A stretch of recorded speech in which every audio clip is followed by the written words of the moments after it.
First of all, welcome everybody. This is the second Firewise workshop that the Ventura Regional Fire Safety Council is hosting. Thank you very much for joining us. We're going to start with a little bit of housekeeping and explain, welcoming new people, what we're all here for. So first, my name is Max Young. I've been with the Fire Safety Council for about 2 years. My job title is the head of wildfire safety. And I'll be kind of filling in for Natasha this month and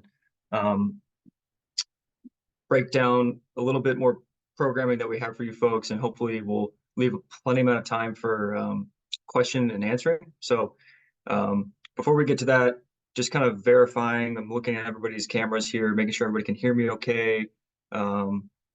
People can get some thumbs up. Okay, great. So the housekeeping item. So first of all, if something comes up during the course of this meeting and you have to hop off, no problem. So we're recording now. You should have gotten a little heads up about it.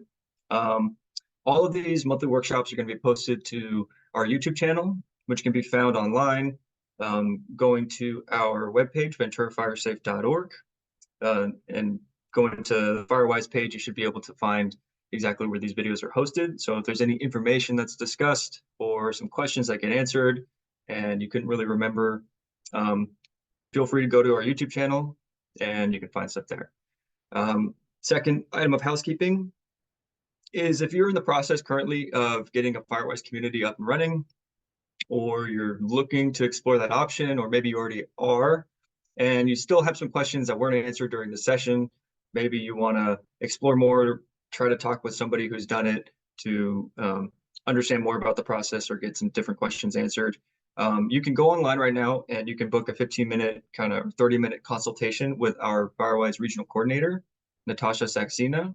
So the way that works is you go to our Firewise website, venturafiresafe.org, and you can navigate to book that consultation. It'll let you select a time and date, and then you and Natasha will have that opportunity to discuss whatever's going on. And then secondly, these workshops are going to be held every month. So with that being said, we're still getting used to it. This is our second one, as I mentioned. We're looking for feedback. We hope that these are helpful for you, but we are only going to know what is helpful and what people are responding to based on feedback. So at the end of the session, what I'm going to do is I'm going to probably prompt everybody to put into the chat what they found helpful, if anything, and what they would like to hear more about, what future topics they would like us to address. We have a number of future topics. So coming soon, we're going to have some live Q&A with some of the resident leaders who have already gotten across that finish line. So their communities are recognized in good standing as Firewise USA communities in Ventura County. Some other ones in the future are going to be kind of more in-depth looks at the risk assessment and then with the action plan. So those are a few of the upcoming topics. But again, we're really looking for that feedback to make sure that what we're providing is helpful and informative in any way. So towards the end, we're going to go ahead and prompt you to give us some feedback. So second, a few ground rules. So during the presentation, we just hope everybody can stay on mute. That way I can get through what we're going to talk about, and there'll be plenty of time for question and answers. And then during that Q&A session, so we're just asking everybody's going to be respectful of each other's time. A lot of people come to these. So far, we've been seeing that most people have a few questions they'd like to see answered. That's the reason for attendance. So raise your hand or use the chat feature, and we'll try our very best to get to every question answered. If not, go ahead and just kind of keep that hand raised, or maybe we'll take it offline if we don't get to you in a timely fashion. And then if you have more questions, go ahead and book a consultation. It's not really listed here, but what I'm going to say is what I'd like to see, if possible, is I'll kind of leave a little bit of time for questions around specifically what I talk about today, which is going to be the Firewise USA portal, the online portal. We're going to kind of take a tour, hopefully maybe demystify some of it for people that might be confused. And then after we kind of get through some of those questions, I'll open it up to any questions about anything having to do with Firewise USA or the process or anything you might be encountering. So that's a little bit about how we're going to run it today. So we're going to do the online portal. I'm going to take a little 5-minute break. We're going to reset, come back for some Q&A, and then get the questions answered. Okay, so the first thing we want to just kind of reiterate, we're going to do this every time. So if you're new to this meeting or Firewise USA in general, just going to take a little opportunity to introduce ourselves and our role in the program. So Firewise USA is a national nonprofit program administered by the National Fire Protection Association, which is a company. So we do not own Firewise USA. We do not have a say in the program guidelines. We only help people to navigate the program and achieve in good standing status or recognition for their community, as we are the Ventura Regional Fire Safe Council, very much aligned with that mission. We want to see every one of the communities in Ventura County resilient to wildfire and as prepared as possible. So with that being said, we're able to educate, inform as best as our knowledge is on the program. And we work a lot with the Ventura County Fire Department. I'd like to kind of take a small opportunity to acknowledge that on this call is Larry Williams, the Fire Prevention Supervisor with Ventura County Fire Department. He's a spectacular wealth of knowledge. If you're needing to find more resources on this program and you've gone to our website, I also highly recommend going to the Ventura County Fire Department's website. There's a ton of resources there as well. And we work very closely with one another. In fact, if there are any questions that arise later on during the Q&A and I don't have a great answer, I might ask Larry to chime in. So with all that being said, let's go ahead, and I have a unique, I didn't prepare very much of a presentation today, because what we're going to do is really pretend that we're going to start a community from scratch using the online portal. And the reason that we're doing this is because I think that as people are navigating the steps to become Firewise USA recognized, some of the steps can be somewhat convoluted or maybe a bit confusing without seeing exactly how the program administrators are going to ask you to provide them that information. So here you can see that I have logged into the Firewise USA portal. Up here, I'm seeing portal.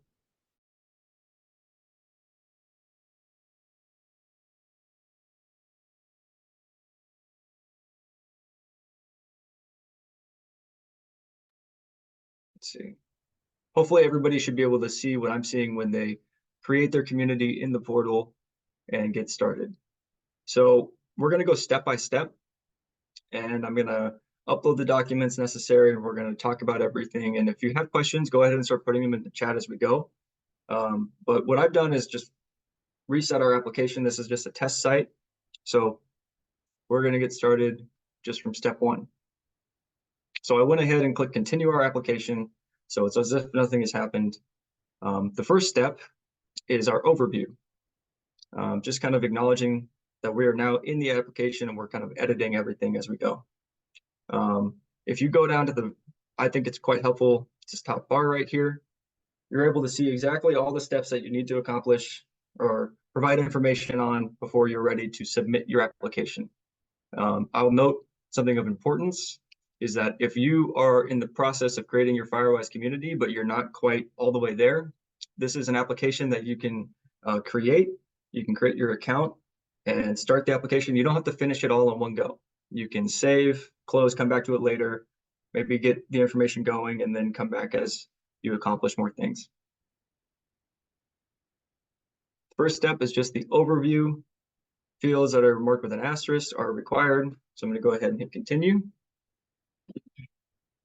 Now this is, if there's been any confusion, there's a couple of websites. So the required documents, I should say, are going to be the 3-year action plan and the wildfire risk assessment, both of which can be found on both our website, the Ventura County Fire Department's website. But if you're still kind of not sure, you can go to the Firewise portal and download these documents right here. So I'm going to go ahead and do that just to see, make sure that it works. And right here, I have a blank template of the risk assessment. You need to be filled out, and you can go ahead and download that with this button right here. But I'll close that because I actually already did that step So I reviewed my state's requirements, and let's go ahead and continue. Okay, so this is the step where we're going to upload our completed risk assessment.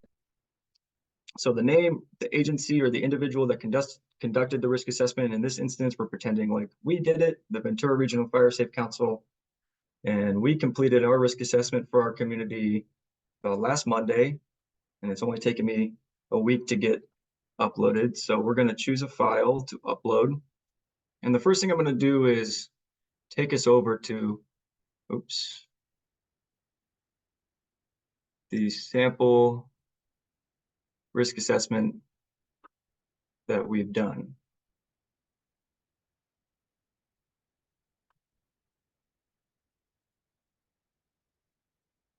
So this is the document that I'm going to upload as a sample. You can find this resource as a sample document on the Ventura County Fire Department's webpage, and as well as the Ventura Regional Fire Department or Fire Safe Council's webpage. So this has every field, everything that's required filled out. This is for a community that has already achieved recognition and good standing for this year, 2024. And you can see that it's just completed. That's what's important. We have our map.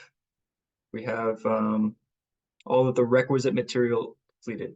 So we don't want to make sure that we're not accidentally uploading a empty document, although I'm sure it happens all the time. I'm going to go to my desktop and upload our risk assessment. Sweet. All right, so we're going to move on to the next step here. The second step is going to be kind of completing the information on our board or committee. So Natasha has inputted her information. And really what this is just in case you want to have those committee members that are doing this process with you notified or capable of kind of editing any of the information in the portal with you. So I'm going to go ahead and enter myself.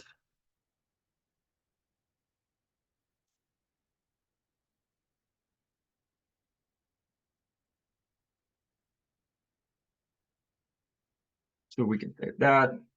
And boom, I just get brought on right underneath Natasha there. I only want my email, don't need my phone number in there. That's okay too. So once you've done that, I think it allows for 5 maximum. So you can have more folks on your committee or your board, but it'll just kind of take the 5 board members in here. So we're going to move on. So this is the section where we have completed our action plan. Again, if any of this is kind of confusing to you, or you actually haven't gotten all this far, that's okay. Hopefully you can stick with us. This might be useful for you to revisit on YouTube in the future when you get to that stage. But in the meantime, I'm going to continue rolling. So let's see. Now I'm going to enter in our sample action plan. I'm just going to look at it one more time to make sure that it is completed. It's not the empty template. I know that it is the correct document template because I have all the requisite kind of logos up here at the top, right? So we're in Ventura County. We got the Ventura County Fire Department. We're in California. We got Cal Fire. And it is Firewise USA. Great. So we have our information filled out. Okay, just making sure nothing got screwed up in the saving of any of these documents. Great. All of the action items and the information here. We're going to go more in depth on how to best fill out an action plan at a future workshop date. But in the meantime, this looks good to me. So I'm going to upload this one, action plan. All right. Towards the end of this, I will make sure that everybody's aware of how to find these sample documents in case they could be useful to you. Okay. So one of the steps to become a recognized Firewise USA community is we have to host an educational outreach event, some kind of activity or effort in which we made the effort to get the word out to our neighbors about what it is that we're actually doing. making sure everybody's kind of on board. And so if you see here, they actually give you no shortage of options to choose from, right? So in this instance, these actually serve as really great examples if you're not sure of what you should do. I highly recommend kind of consulting them, right? So in this instance, I'm going to pretend like what we did was we held an HOA meeting or community-wide presentation that detailed the need and importance for individual wildfire preparedness. Also in that meeting, what we did is went ahead and informed our neighbors of how they can best report their hours and their activities to us for us to track. So I'm going to save this activity or event. Perfect. And I got it right here. So what did we do this year? We had an HOA meeting or community-wide event presentation that detailed the need and importance for individual wildfire preparedness. And you can choose as many as are appropriate. So maybe we also delivered via door-to-door information on the community's wildfire danger. You can choose and pick anything that you'd like, but we only need to do one. I'm going to hit continue, and we're going to kind of keep moving it. So this is a question that comes up a little bit for us kind of often. So you are required for the Firewise USA program to report how much vegetation has been removed from your community since you started the effort. There's no minimum. So hopefully the answer is not going to be we recorded 0 cubic yards of vegetation removed, because what that tells us or tells the NFPA is that our community is not in need of having any vegetation removed, which is probably not quite the case. But there's no minimum. We do need to record it though. So I'm going to record the vegetation removed from our community in this time.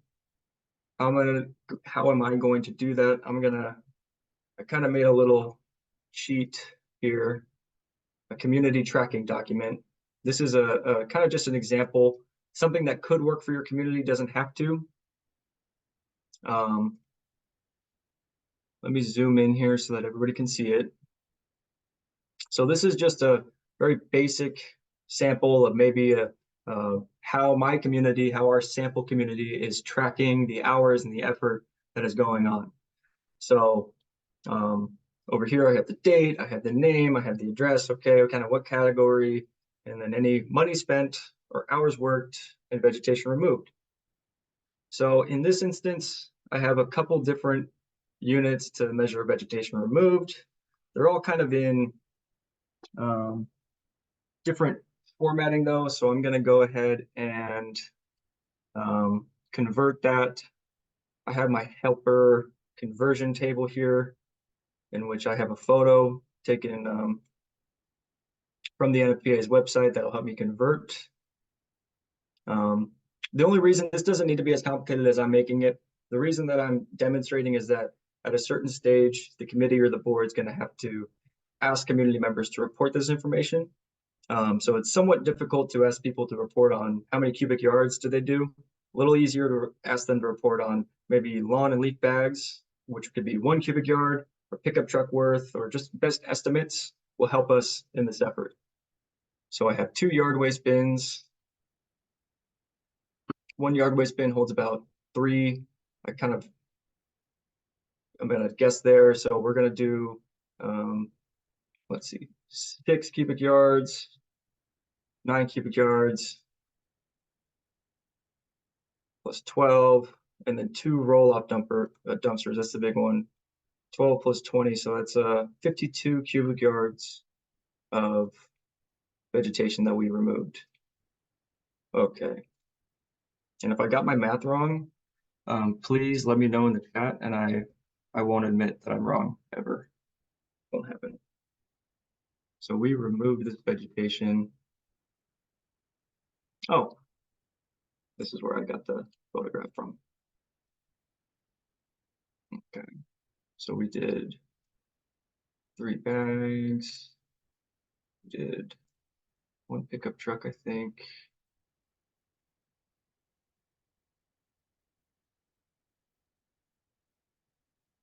Two roll-offs. Okay.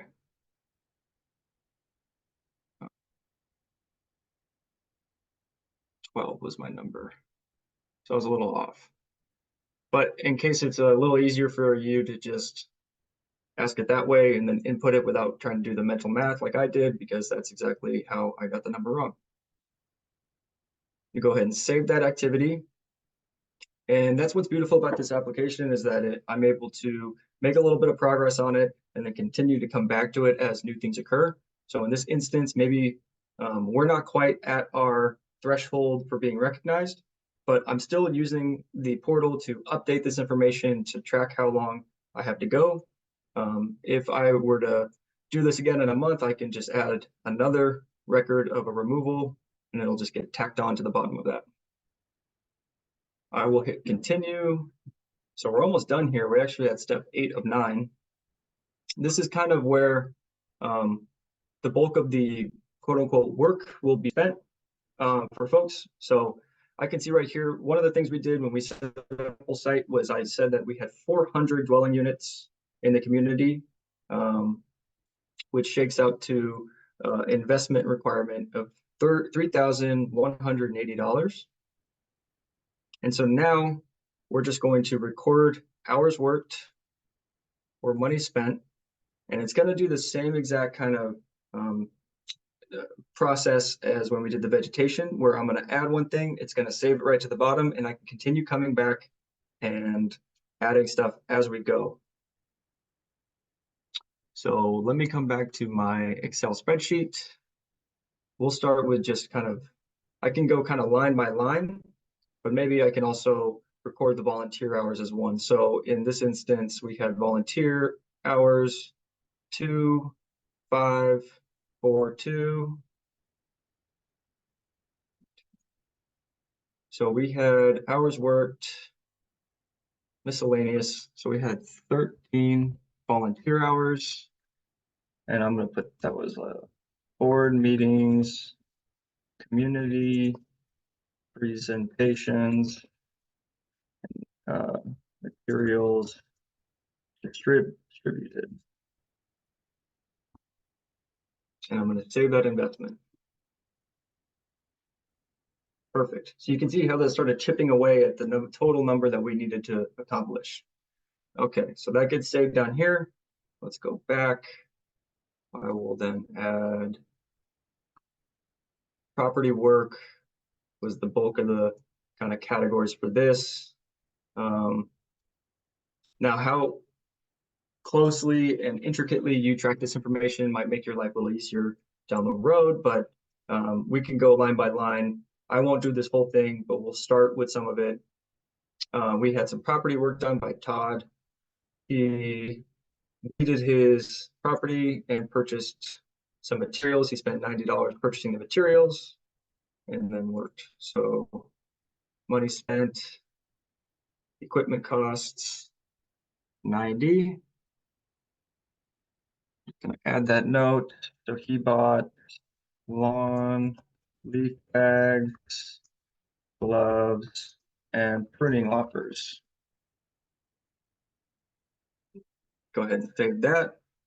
And the process continues all the way until when this total number, $503.40, equates to the investment required for you to become recognized as Firewise.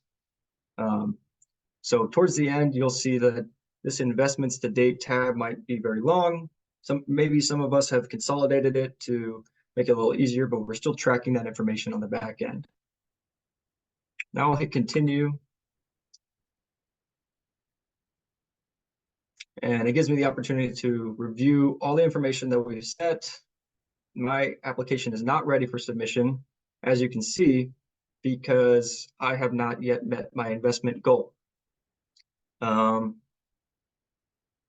When you do finally meet your investment goal, this is the opportunity where you have, you're prompted with how many street signs, if any, you would like.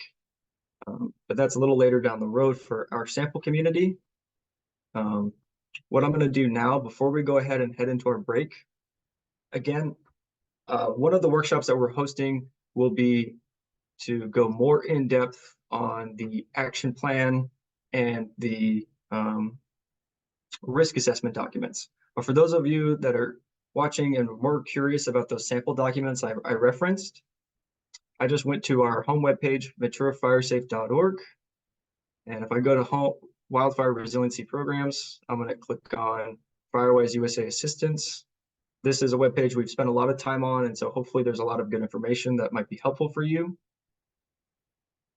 But if I scroll down, I have our required documents, and I have 2 samples of each.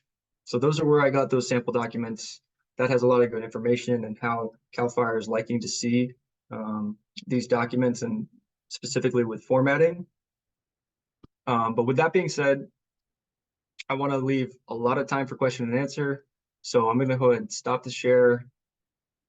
And what we're going to do now is we're going to take a quick break. So if anybody was watching and had some questions, make sure you jot them down or put them in the chat now. And in 5 minutes, what we're going to do is we're going to come back and we're going to spend as much time as I have to answer all your questions to make sure that if you came with something specific in mind, we get to you. Alrighty, see you in 5 minutes.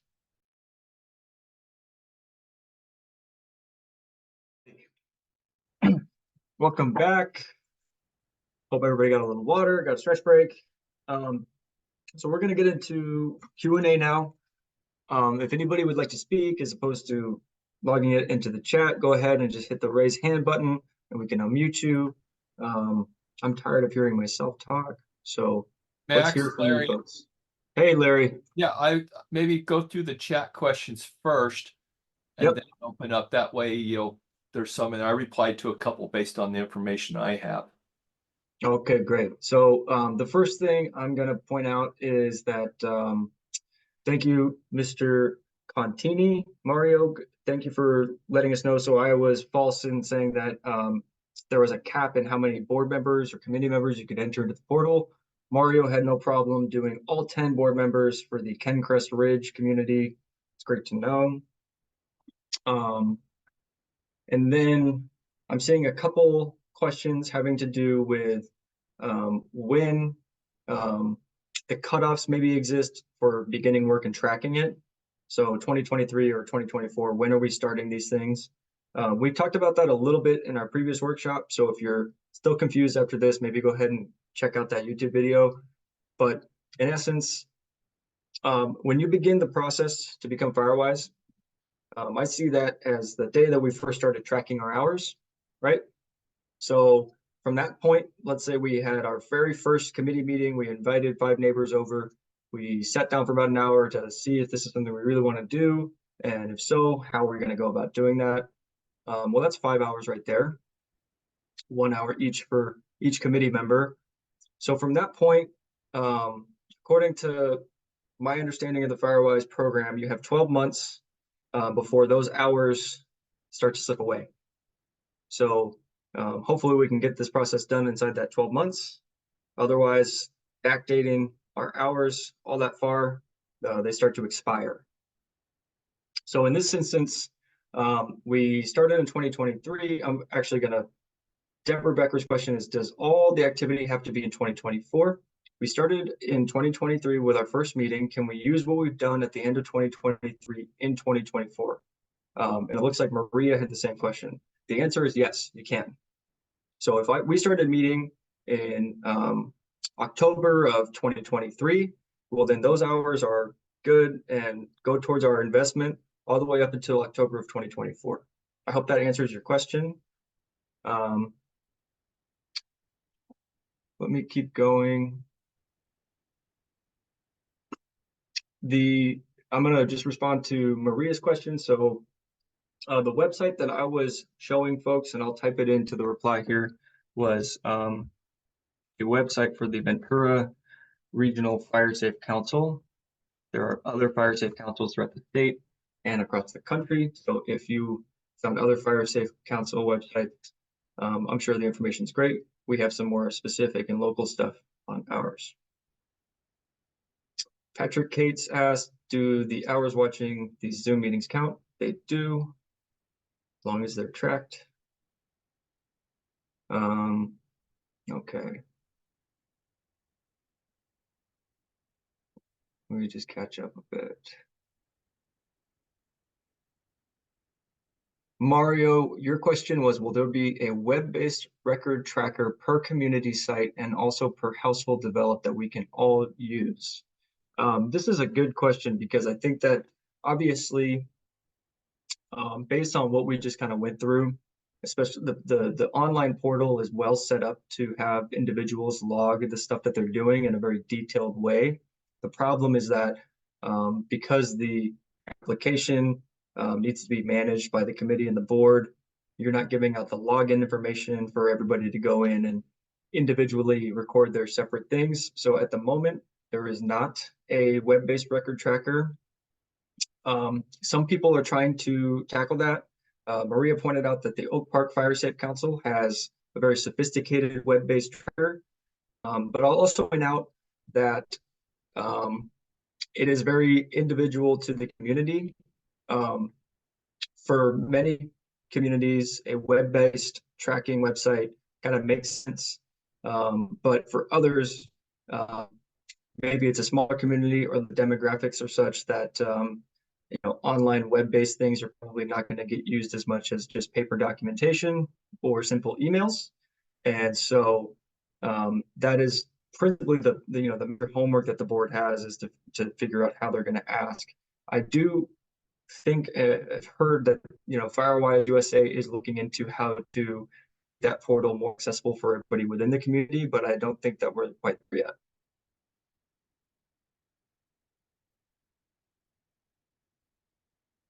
But also, to Maria's point, if you are in the Oak Park area inside the Municipal Advisory Council boundaries, by all means, please get in touch with the Oak Park Fire Safe Council to see if yours is not already listed under their tracking technology, to go ahead and make sure that that is, or if you're confused on how to best utilize that service that they're running, sure that they can help inform on how best to go about doing that. And then when will the next workshop be held? So that will be next month, the third Friday of every month. It'll be on Zoom, just as this one is. Now, Deborah asks, can the neighborhood log in and put hours for our site before we are approved? That'll be up to your discretion. So, Deborah, if you are a community leader and you would prefer to not even really going about doing the tracking on the back end, instead have individual community members just log in and put the hours there, I expect that could work. Communicating how folks are logging in, and then if passwords get lost or reset and whatnot, I'm sure that's stuff to figure out, but I expect that would work just fine. Okay, I think I'm caught up in the chat. Does anybody else have any other questions? You can use the raised hand and we'll unmute you.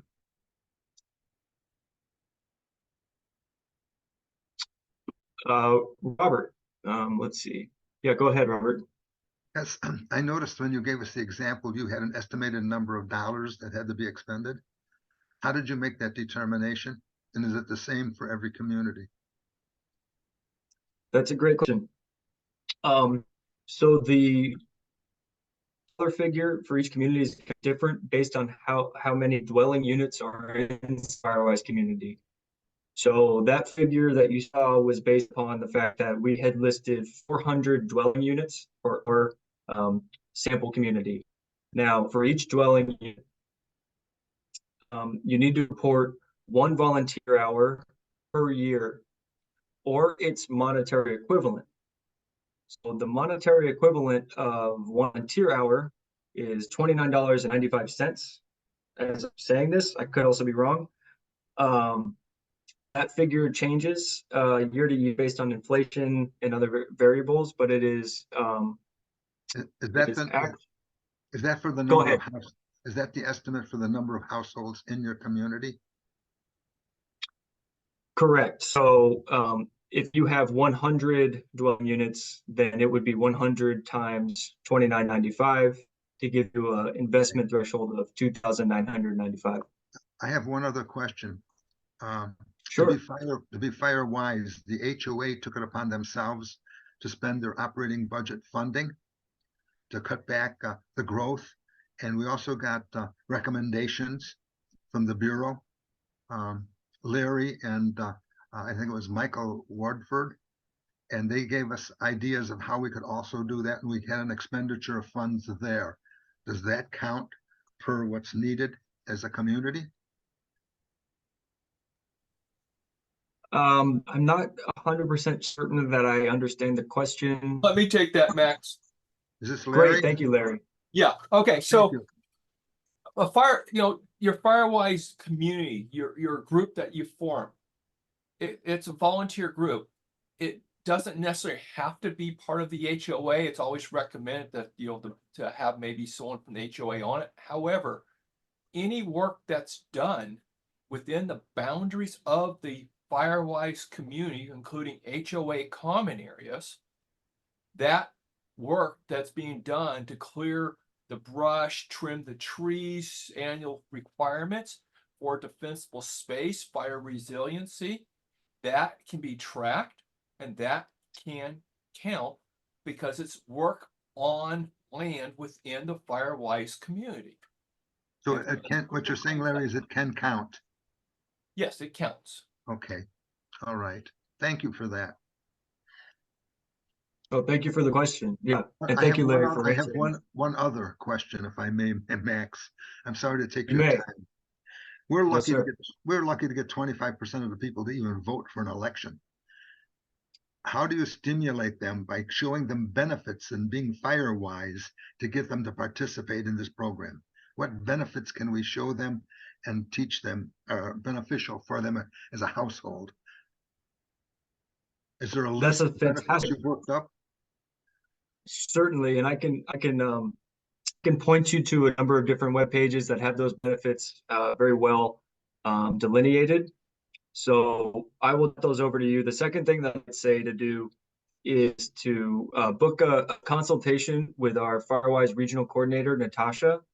She is a brilliant mind with how to outreach to the community. She's got a great sense of how best to get the word out, and she's really excellent at organizing community events. The second thing that I'll also say before we focus to chatting you those web pages is that at a future one of these workshops, you'll be able to hear from some of the resident leaders or board and committee members that have already done this and have done the homework of engaging with their community and know what better resonates with them versus myself, who's actually not done this personally. So I would encourage you to kind of come back for one of those, and you might be able to ask some folks directly. Okay, thank you, Max. Thank you. Of course. I saw a hand up from Deborah Becker, and then I'm going to get to you, Mario. Becker, did you have a question still?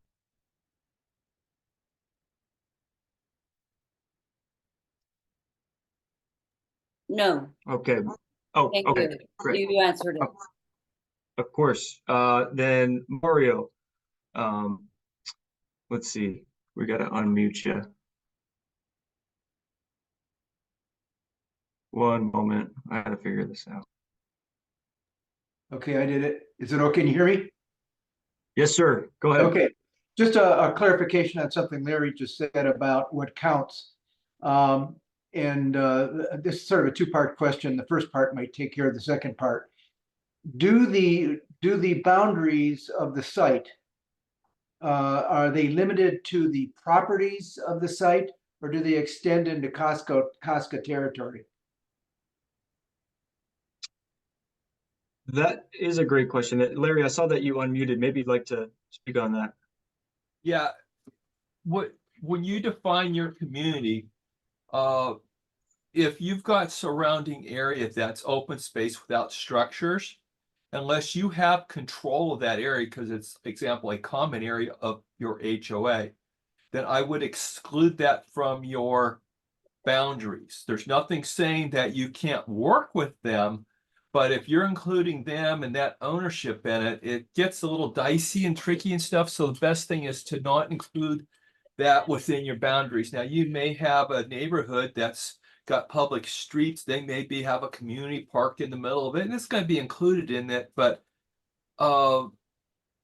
that would probably be more okay, but if we're trying to extend out into the open spaces and knowing your community there, Mario, I would recommend no, keep it to your Okay. homes there. Yeah, and the reason I asked, and that answers the second question, which was, if it was included, then would vegetation that they remove, that Costco removes, count? But clearly no, and so that answers that question. It makes more sense the way you've described it. Now, Yeah, go ahead, Larry. I see your point there, but I really think that I mean, because that's already being done. Keep in mind, you're gonna get, just by people doing as we this, that just doing your normal work on your properties of keeping them cleaned up and stuff, you're going to get your vegetation. They're not really into like you've got to have X number of cubic yards every year. You got to have some. There's no max either, but the whole purpose is to show you're improving the resiliency of your community, and that you're making efforts to be better at it, because you're always going to have maintenance. So you're always going to have some things. Now, if I have that little community pocket in the middle of my community and they have to do some clearance work on it, probably more appropriate to go and include, see if they would give you those figures. But I wouldn't go out, extend your boundaries, just like I would if it was a state park land or federal land. I wouldn't extend it beyond that. But you include the small areas within the area of your development is okay. Yeah, that makes sense. I was just curious because of the way the inclusion, issue came up. All right, thank you. No, that was a great question. Thank you, Martin. I'd be lying if I said that you were I've heard the question come up a number of times, including in the instance of, oh wait, X open space manager does $80,000 per year in vegetation management surrounding our homes. Boom, there we are. That's that CAL FIRE interprets that as nothing actually is tangibly different on the ground. But that is a good question. And I actually, when you asked the question, I remember I did the boundary map for your community. And so I was trying to think back to make sure that I hadn't accidentally included something that wasn't there or not. But I think I stuck to the parcel line. Are there any other questions for the Fire Safe Council or anything regarding Firewise?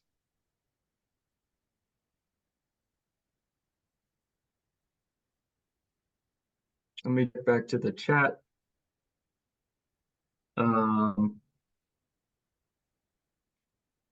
Okay. Well, if there are no other questions, then I'm going to invite everybody back on the third Friday of next month, March. We're going to do this again, and we're going to announce what it is that we will be discussing shortly before that time. For folks that found this helpful, please go ahead and let us know if you're able to just take an extra second. I'm getting us out of here a little before 2, so maybe we can take that 8 minutes to put into the chat feedback on what you would like to see differently, or what was helpful, or if this was of any help at all. And Mr. Yoakum, this recording will be available probably on YouTube by tomorrow. Today's Friday. Tuesday at the very earliest. And if you would like it sooner, I have your email. Let me know. I'll send it over to you right away. But thank you, everybody. Again, if you have a second, put in some feedback for us. We are hopeful to improve these workshops as we continue doing them. Next time, Natasha will be back. Mr. Yoakum, I can send it today. And until March, everybody have a great weekend and stay dry. Thank you.